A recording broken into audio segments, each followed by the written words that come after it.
West Bengal set exam তো চলে এসেছে, ঠিক আছে, ডিসেম্বরেই আমাদের এক্সামটা আছে। তো সবাই কিরকম পড়াশোনা করছে? ইকোনমিক্সের ব্যাপারে যদি বলি, পেপার 1 তো আছে। পেপার 1টা আমি জানি আমার সব স্টুডেন্টসরা ভালো করে করছে, সব কটা থেকেই ভালো করে ওয়েটে জানতে হবে ম্যাক্সিমাম। এটা তো রিটেন হবে। যদি আমি নেক্সটটা বলি, কিন্তু রিপিটেড থিম যদি বলি, কিন্তু টুইস্টের সাথে আসে। যদি তোমরা ক্রোনোলজিটা জানতে চাও ওয়েস্ট বেঙ্গল সেট পেপারে, মানে ট্রেনটা এমনি হয়। চলো বুঝি কিভাবে। কারণ 5 বছরের কোয়েশ্চেন তোমরা নিলে, এখন কিন্তু মক টেস্ট করা সলভ টাইমিং, ঠিক আছে।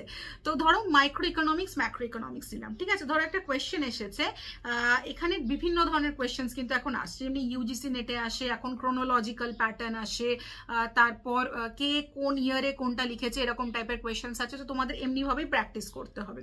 ইলাস্টিসিটি কনজিউমার থিওরিটা করো মাইক্রো ম্যাক্রো থেকে, ISLM করো, ফিসকাল মনিটারি পলিসি করো, খুব সোজা। গভর্নমেন্ট করছে, RBI করছে, আমরা পড়েই আসছি, এগুলো থেকে কোয়েশ্চেন্স আসছে। ইন্ডিয়ান ইকোনমিটা খুব ভালো করে পড়ো, বাজেটটা পড়ো, এই সেন্সাসটা পড়ো, এতে তো রিডিংটাও হবে এবং অন্যান্য পরীক্ষাগুলো তো বসছই, তাতেও কাজে লেগে যাবে।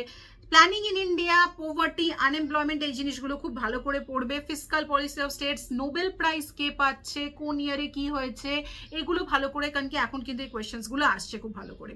ডেভেলপমেন্ট আর পাবলিক ফিনান্স, মানে sustainable development, HDI, taxation theory, এগুলো ভালো করে করো।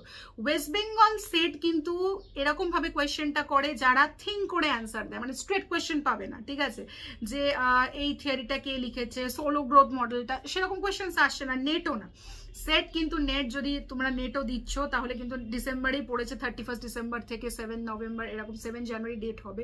তো তাই দুটোরই প্র্যাকটিস হয়ে যাবে, ভালো করে প্র্যাকটিস করো। রিকার্ডো, কেন্স, অমর্ত্য সেন, ফ্রিকোয়েন্টলি যা যা আছে সেগুলো পড়তে থাকো।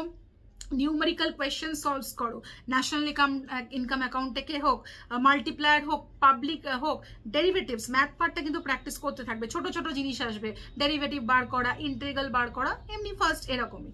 তাই জন্য সব কিছু করতে চাও না, যেটা রিপিটেড আছে সেটা করো। এই স্ট্র্যাটেজি যদি চলো তাহলে কিন্তু একটা ভালো মার্কস কিন্তু আসতে পারে। তাই ফোকাস অন দিস 3 থিমস, এই তিনটেতেই করো। আর PYQ প্র্যাকটিস করতে, PYQ কিন্তু ভুলো না, ঠিক আছে। Best of luck.